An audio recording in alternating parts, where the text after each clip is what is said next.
There was a sense of something coming over the tops of our cars. A commercial jet screams low over Washington, D.C. And the fireballs just billowed out of the Pentagon. You have watched the tragedy of an outrageous act of barbaric terrorism. I want passenger manifest, surveillance video of the works. The attack on the Pentagon mobilizes hundreds of FBI agents and NTSB investigators. Left. You had the largest investigation in American history going on. They uncover a mountain of evidence. What are you guys doing? Shocking details about the terrorist hijacking of American Airlines Flight 77. Stay where you are now or die.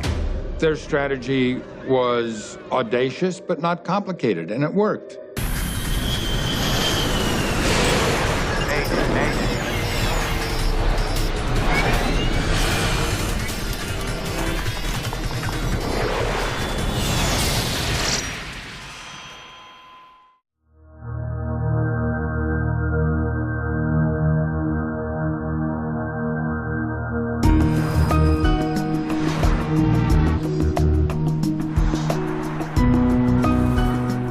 It's nearly 8 a.m. at Dulles Airport near Washington, D.C. American Airlines Flight 77 will soon be heading to Los Angeles. 39-year-old David Charlebois is the first officer. Any plans for the big day? Gonna take in the ball game at Angel Stadium. Oh yeah? That'll be great. The captain, Charles Burlingame, turns 52 tomorrow.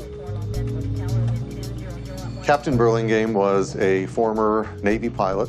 He was a graduate of the Fighter Weapons School, otherwise and more commonly known as Top Gun. A very experienced airline pilot, a lot of years in service, very professional. Can I help you, sir? The Boeing 757 is less than half full this morning. There were only 58 passengers on board.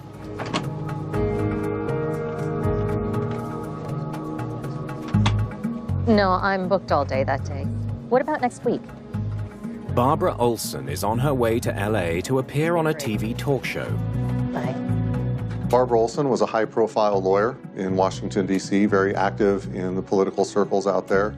She was also the wife of the U.S. Solicitor General at the time, Ted Olson.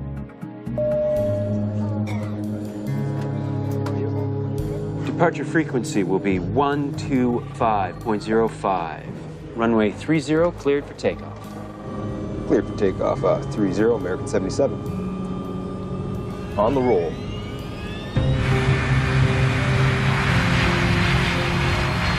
At 8:20 a.m., American Airlines Flight 77 gets underway.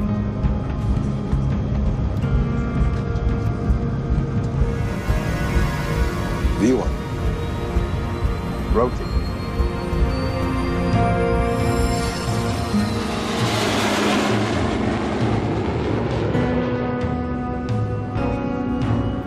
It was just a beautiful day. The skies were clear throughout most of the country, in fact, and it was just a really, really gorgeous day for flying. It takes roughly 5 hours to make the 2,300-mile trip from Washington to Los Angeles. At 8:46, Flight 77 reaches cruising altitude, 35,000 feet. Looks like we're gonna have clear skies all the way. That's what we like to hear. American 77, turn right 10 degrees. Vectors for traffic. On the ground, air traffic controllers guide the 757. Turn right, American 77. I've always equated it to like a three-dimensional chess game, if you will. Steve Baird was an air traffic controller for more than 20 years. We work a lot of airplanes, 12 to 17 airplanes at a time, and they're moving along pretty fast, and so things are happening pretty quickly. American Airlines 77, clear direct Falmouth. Clear direct Falmouth, American 77. Thanks. Falmouth, Kentucky is the next waypoint on Flight 77's route west to Los Angeles. All right, time for a bit more coffee. There's not a lot of passengers on board for the crew. They don't have as many people to take care of. There's not as much food service to worry about. I'll have some water, please. So it's typically a more relaxed flight when the plane's not full.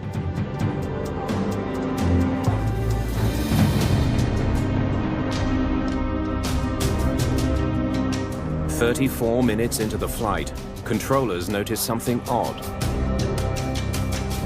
What are you guys doing? Flight 77 is veering off course. American 77, center. At the point where the controller noticed the aircraft take a turn that he did not instruct him to do, that's when he would become concerned. American 77, radio check. 2 minutes later, their concern turns to alarm. 7, radio check. Flight 77 has vanished from their radar. Center calling American 77, American 77. Well, that's extremely rare that a plane would ever go missing, right? They just don't disappear. Controllers usually track flights using a signal from a transponder on board the aircraft. The transponder gives them the flight number, the speed, and altitude. The controller switches his screen to search for a more basic signal, primary radar. Supervisor. But there's still no sign of the plane. American 77, radio check. How do you read? Their concern grows with each second of silence. If I can't see him on the secondary or the primary radar and I can't speak with him, I would assume that he has gone down somewhere and crashed. Center. Then, just after 9 a.m., a call comes in from American Airlines that's almost impossible for controllers to digest.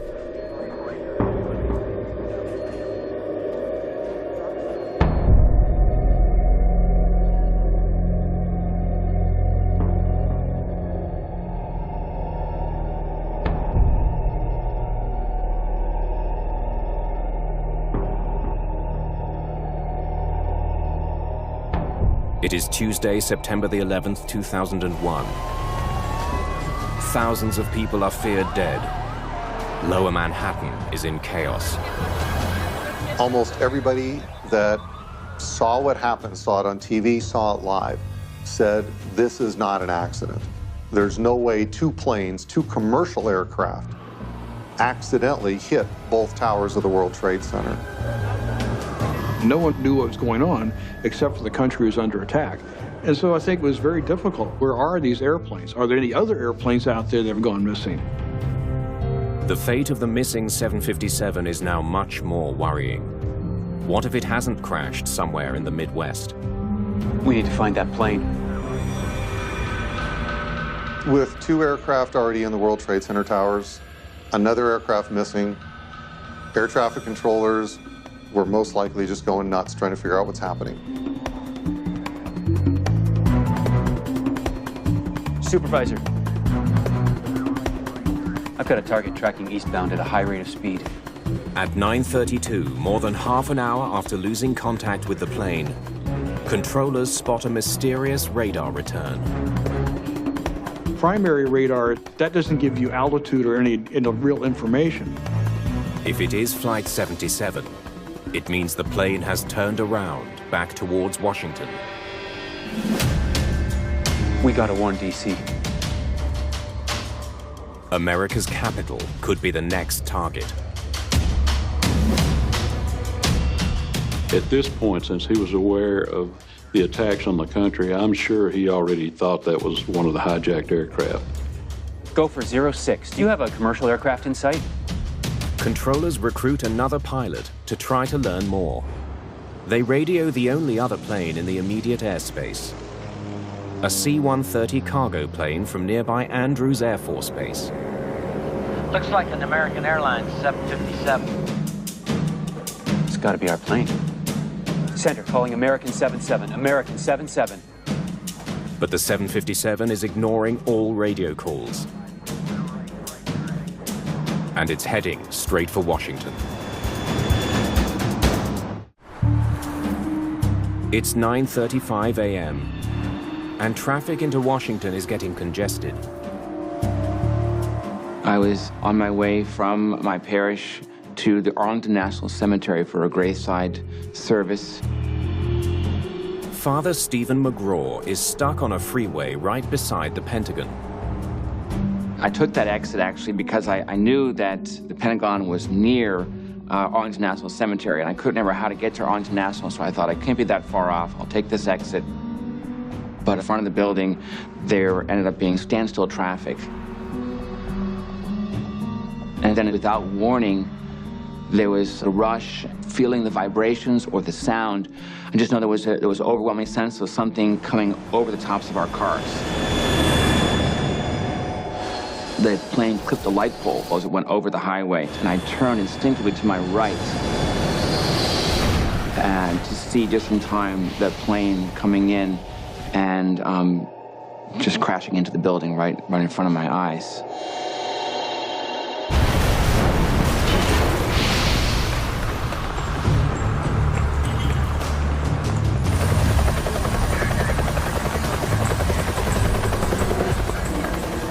There were these two huge billows of fire that came out of the two top windows of the Pentagon, and the fireballs just kind of billowed out.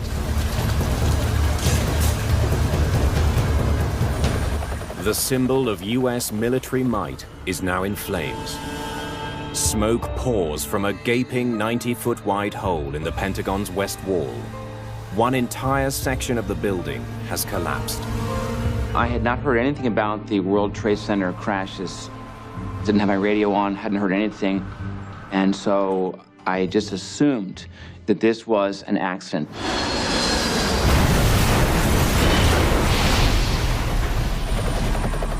There's no chance that any of the 64 people aboard the plane have survived the impact.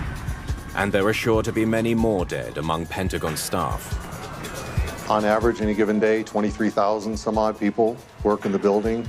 It's 5 rings, 5 floors, and 5 levels of military space. With news of a third airliner attack, the FAA issues an unprecedented order.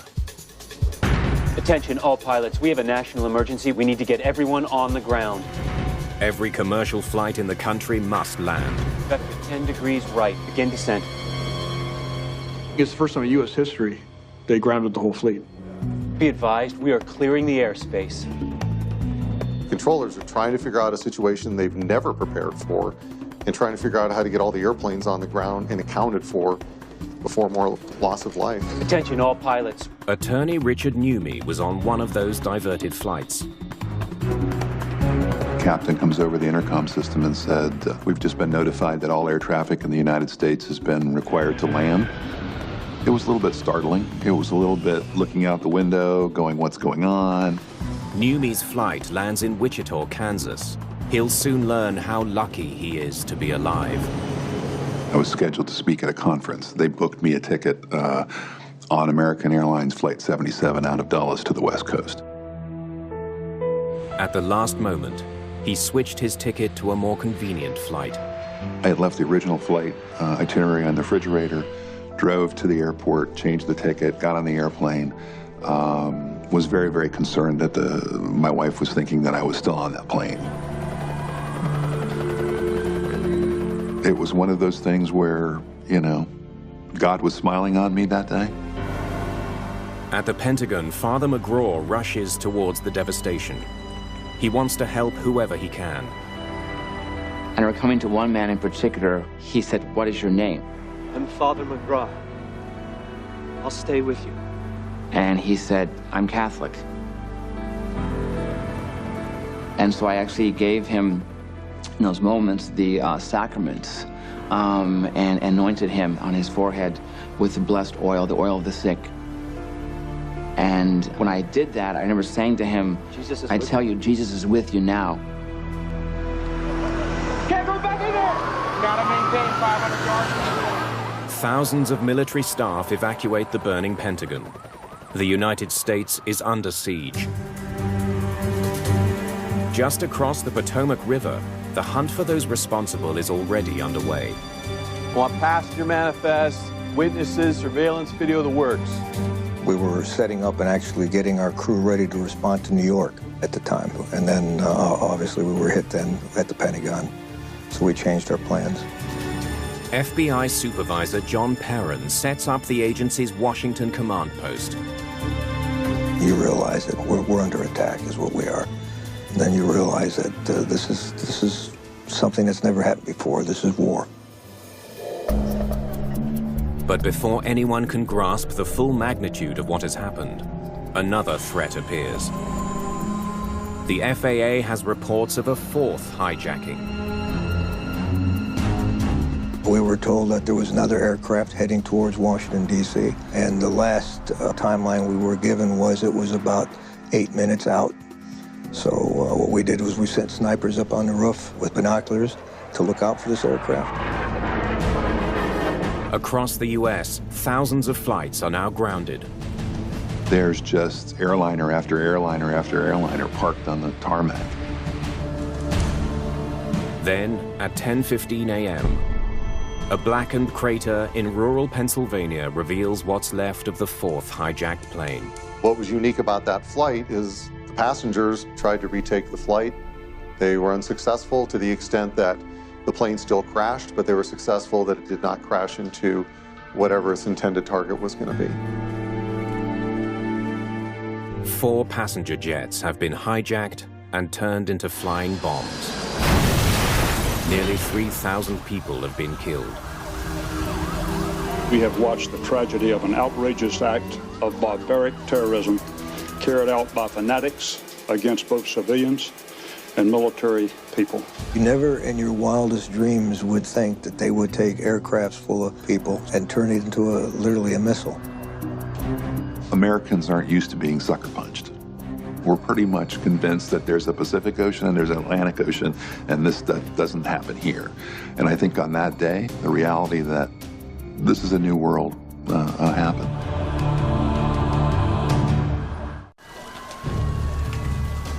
The Pentagon is now a federal crime scene.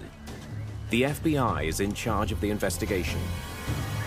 I'd seen my share of deceased, but to see that much in that certain amount of time in that area, I don't care how adjusted you are to it, you feel it.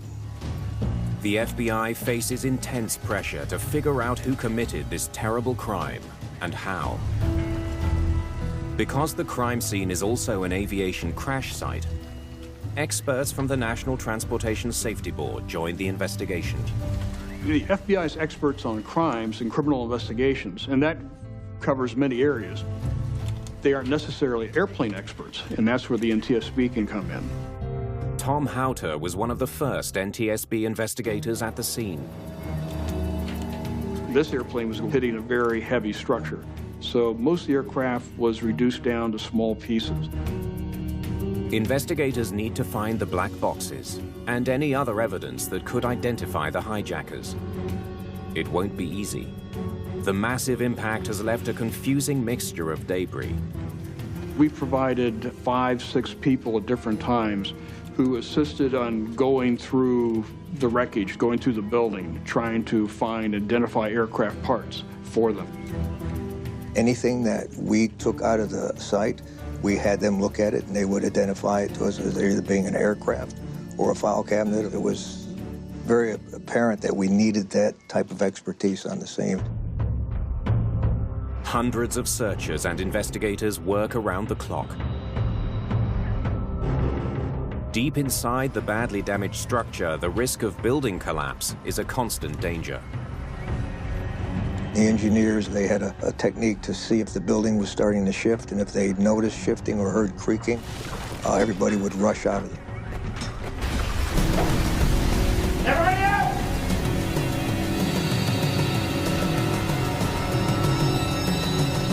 That happened at least a half a dozen times.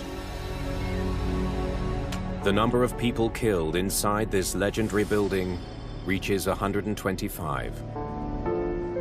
It would have been even higher, but some offices on the west side of the Pentagon were empty. The area where American Airlines 77 hit had been undergoing some reconstruction, some remodeling. So there were not as many people at work as there normally would be, probably saved hundreds of lives. As the nation tries to cope with the enormity of the devastation, FBI agents are already gaining valuable information about how the flights were turned into weapons of terror. Some passengers managed to make phone calls from the air, describing their ordeal. Everyone to the back of the plane! Now!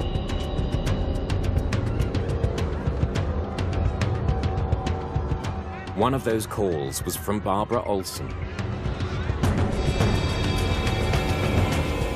Barbara Olson called her husband, Ted Olson, the U.S. Solicitor General at the time, tells him that the plane has been hijacked, that the hijackers have box cutters and knives, and they've moved people to the back of the plane. She reveals that the hijackers then forced the pilots to leave the cockpit. We need to do something. Barbara Olson was incredibly brave. If she's caught, she calls attention to herself, which may draw immediate violence to her. We'll make it out of here. It's fine. I love you. Not much more information is shared at that point before the phone is cut off.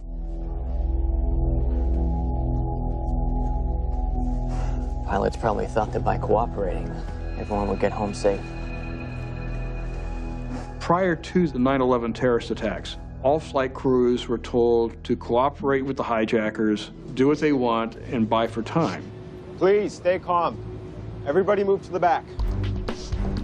Traditionally, it had been the aircraft was hijacked, the plane landed, the FBI would come on scene, there'd be hours of negotiation, and eventually the hijacking somehow ends. It really just wasn't in the imagination that they were going to crash these into buildings. It's now clear how the hijackers took control of Flight 77. But who were they? And how were they able to carry out their lethal attack? At Dulles Airport, the search for evidence takes a major step forward. Airport security flags a suspicious car abandoned in one of the parking lots. What investigators find in the car is astounding. That was a treasure trove of investigative leads. The items include a box cutter, diagrams of cockpit instruments, and documents bearing Middle Eastern names. They scan Flight 77's passenger manifest, checking to see if any of the suspicious names are listed. It didn't take too long to figure out who the hijackers were. The trail leads to 5 attackers. 3 were in first class. 2 more were seated in economy. The Pentagon attackers are quickly linked to 14 suspects on the 3 other hijacked planes. They found some commonalities right away. One, that 15 of the hijackers were from Saudi Arabia. And the other notable is that most of them had been in the United States for quite some time. Identifying the hijackers is key, but important questions remain. How did terrorists get weapons past security at a modern airport? And how were they able to fly a sophisticated commercial airliner straight into the Pentagon? The FBI needs to uncover all it can about the Pentagon attackers, including their movements in the days and weeks before 9/11. They scour government records, credit card transactions, travel itineraries, and more.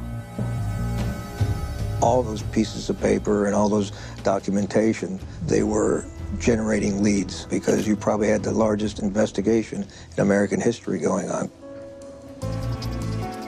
At the Pentagon, the exhaustive search effort is paying off. Agents recover the plane's 2 black boxes, the flight data recorder and the cockpit voice recorder. When the boxes were found, the FBI investigators brought them to the NTSB laboratory. American 77, radio check. The recorders could help fill in key gaps in the timeline if their data can be successfully downloaded. Center calling American 77, American 77. The most critical question, what was happening in the cockpit when controllers lost contact with the doomed plane? While they wait for word on the recorders, investigators scrutinize Pentagon security video. They soon discover that the deadly impact was caught on tape. a direct, high-speed hit on the southwest wall of the Pentagon. It's now clear why the plane virtually disappeared. When you have an airplane hitting pretty much solid brick, it just vaporizes. There's not a lot left. But the question remains, how did the hijackers evade security and board the plane? Potentially dangerous passengers are supposed to be identified before they even get to the airport. The airlines rely on a computerized screening system known as CAPS. One of the things that CAPS does is the computer-assisted passenger pre-screening system is it flags you if you have certain suspicious indicators. Investigators wonder, did that pre-screening system somehow fail? When they study the records for Flight 77, they make a startling discovery. CAPS did not fail. It actually flagged 3 of the 5 hijackers. A special code was printed on their boarding passes, selecting them for extra security screening. Yet they still got through. How could this happen? There's no question that security was inadequate. Brian Jenkins is an aviation security expert. The CAPS selectee process really didn't mean that much anymore. And that was critical on the morning of 9/11. Investigators learned that the extra security screening is minimal. Passengers flagged by CAPS are not searched. The airline merely keeps their checked bags off the plane until after they've boarded. Once they were certain you'd boarded the flight, your bags were loaded onto the plane. Presumption was that the major threat was from a bomb in the hold of the aircraft, and a presumption that the terrorist would not be suicidal. After years without a major incident, it seems the airlines may have become complacent. The focus on customer service, passenger efficiency, moving people through the airport was the top priority, not security. But Washington Dulles, like all major airports, has more than one layer of security. How did armed hijackers get past metal detectors? Did they have some elaborate scheme to conceal their weapons? Investigators hope airport security video from the morning of September the 11th can shed light on the mystery. There was a level of security in play, certainly looking for bombs on the person, bombs on luggage, guns, the typical type of thing. The first 2 hijackers reached the security checkpoint at around 7:20 a.m. One calmly proceeds through the metal detector without raising an alarm. But the second suspect does set it off. He's carrying something made of metal. Metal detector caught the weapon. Then the security process breaks down. An officer scans the suspect with a handheld detector. The wand turns up nothing. They've done this thousands of times. Okay, the alarm went off. Okay, now I'm supposed to wand the guy. Okay, good enough. Instead of searching the suspect further, security lets him through. Well, they've got a line of passengers back there. Move on. At the time, the bar was set very low for individuals coming through the checkpoint and resolution of alarms. None of the hijackers get a rigorous inspection. Even though one of them is clearly carrying what looks like a tool or a knife. There was something clipped to his back pocket, which in the video shows that the screener never really resolved what that was. And that's a failure. But the FAA policy at the time was knives of no greater than 4 inches in blade length. So even if they had found box cutters and knives on them, those items were allowed on board at the time under FAA policy. Investigators come to a shattering conclusion. The 9/11 attackers didn't have an elaborate plan to foil airport security. because they didn't need one. The scary part of their hijack is that it is so simple. It's like having a security alarm system for your entire house and forgetting to secure the dog door. And oh, that's how they came in. Their strategy was audacious but not complicated, and it worked. The 5 of them got through security and got on board an airplane. But getting on board with weapons was only the first step. Everyone to the back of the plane! Now! The big mystery to solve now is how the hijackers were able to carry out the rest of their murderous mission.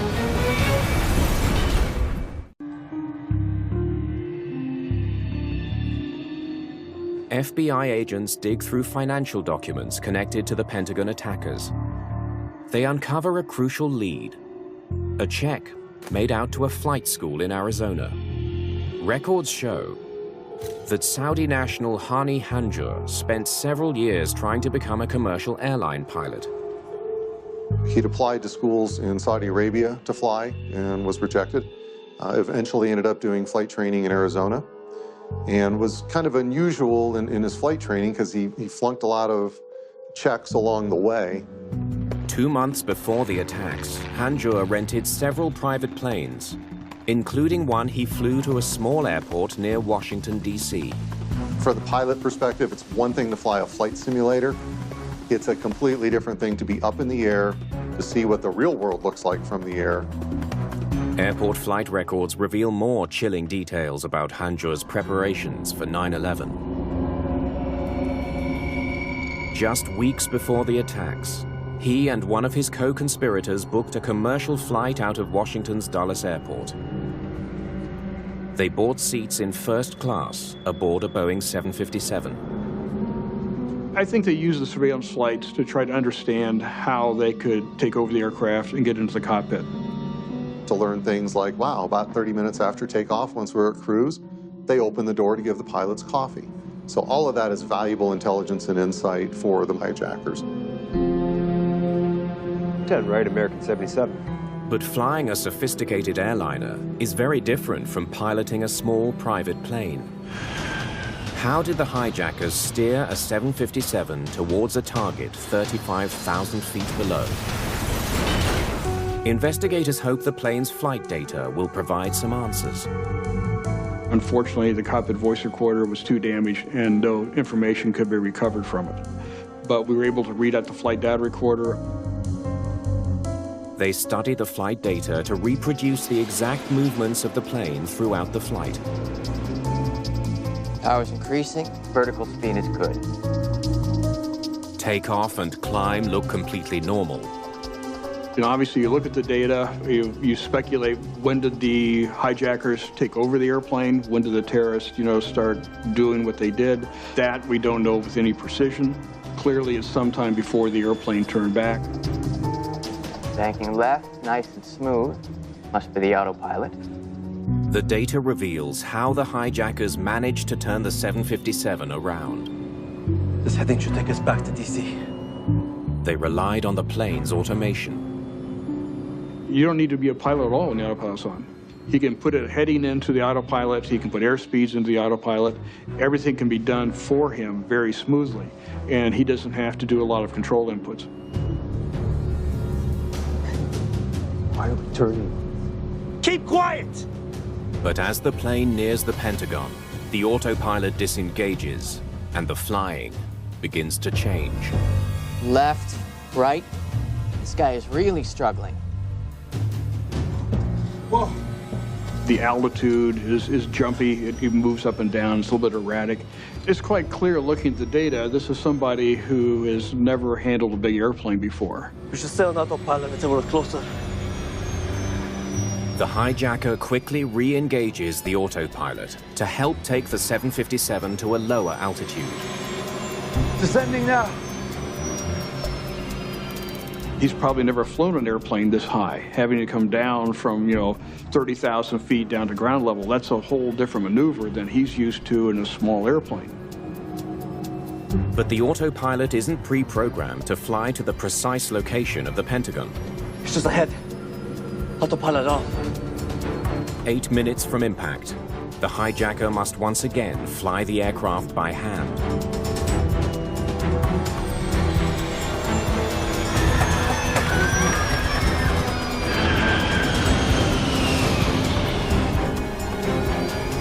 Keep it steady.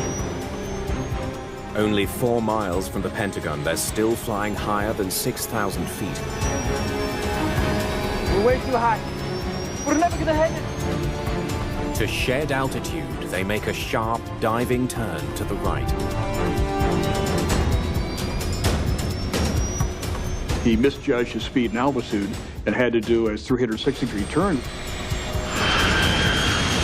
The aircraft can only come out of the sky so fast without breaking up. So he makes a circle to get the aircraft lower and get it into position to hit the Pentagon.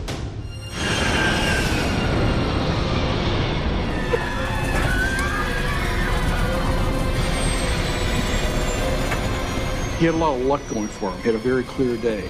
So getting back, he probably could see the Pentagon from quite a distance out.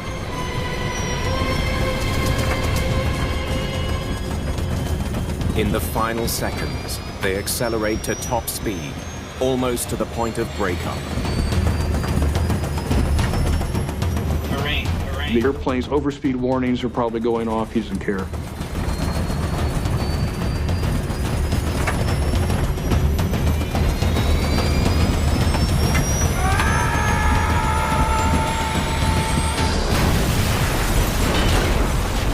The terrorists probably could not have successfully landed that airplane.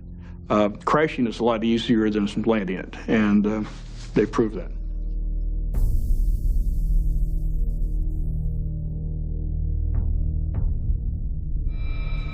Investigators now understand the deadly flight path of American 77. The flight data solves one more mystery as well. Why controllers lost radar contact with the 757 when the crisis began. Center calling American 77, American 77. Looks like somebody deliberately switched off the transponder. Here.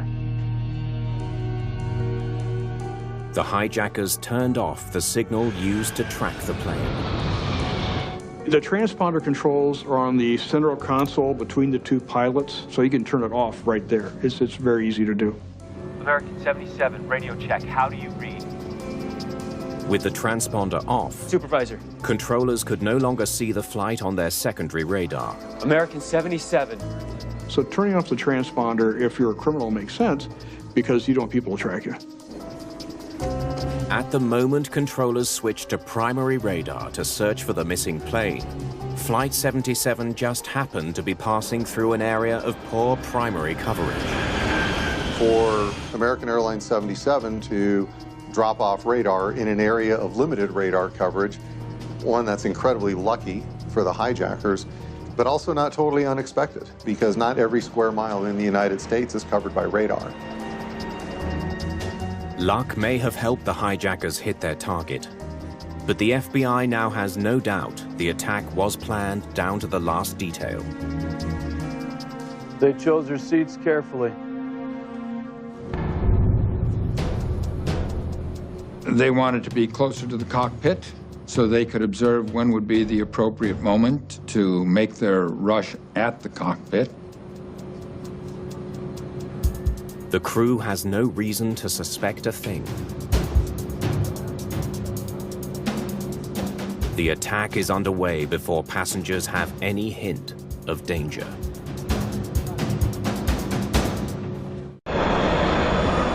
The fate of Flight 77 is now sealed.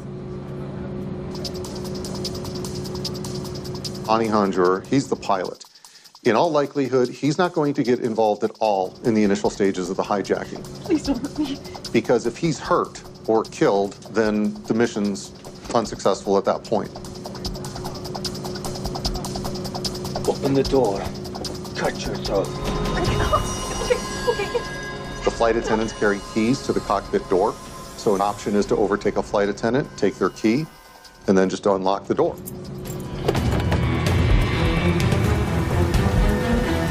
That's the cockpit! No! The pilots have no warning and no time to alert authorities.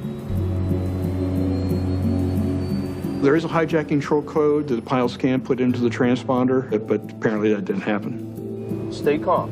Stay calm. Don't hurt anybody. That's the flight attendant they've been flying with probably for years. One of your best friends is on the other side of that door with a knife to their throat.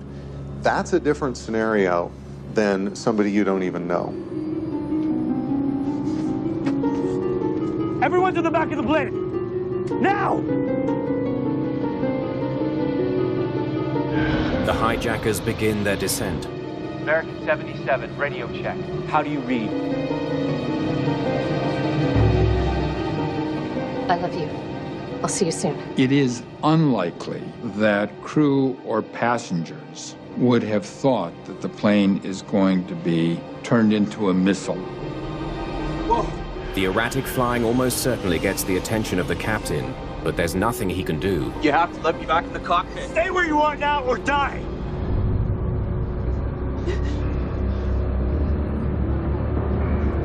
I've got a target tracking eastbound at a high rate of speed. By the time controllers spot Flight 77's primary radar return, the plane is only 5 minutes from DC. There's nothing the controllers could have done. The 100-ton jet screams lower and lower. Steel light poles snap like twigs. Terrain, move up. Up.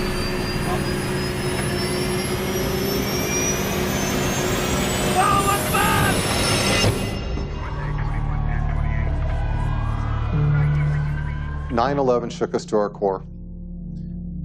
Anybody that was of age during that time, it's like the Kennedy assassination. Where were you on 9/11? And everybody has their story. It has marked our generation. It was a win for the bad guys, and we can't let that happen again. The 9/11 attacks bring immediate and profound change to commercial aviation, both in the US and around the world. The situation for airport security, airplane security was a lot different prior to 9/11 than it is today. Just 2 months after the attacks, the US government creates the Transportation Security Administration, or TSA. The federal government took direct responsibility for aviation security, and the screeners are now federal employees. The training certainly has improved. The TSA brings in strict new rules on what travelers can carry on planes. Airports start screening passengers with full-body scanning machines. There are also major changes to onboard security. The cockpit doors. I mean, it's not just the door, the whole bulkhead on the aircraft has been made darn near impregnable. It's bulletproof, you can't get through the locks. But perhaps the most important change to security has come not from new rules or better technology, but from the permanently altered attitudes of airline passengers everywhere. Today, the assumption by passengers, if they feel threatened with hijacking, is not one of compliance. You saw somebody in the back of the plane get up and say, start screaming things running to the front of the plane. You have a choice of sitting in your seat and minding your own business, or you have the option of standing up saying, I guarantee you're going to stand up. The paradigm has changed. Until we invent the silver bullet or the X-ray for a man's soul, there are going to be performance problems. But it is much better than it was.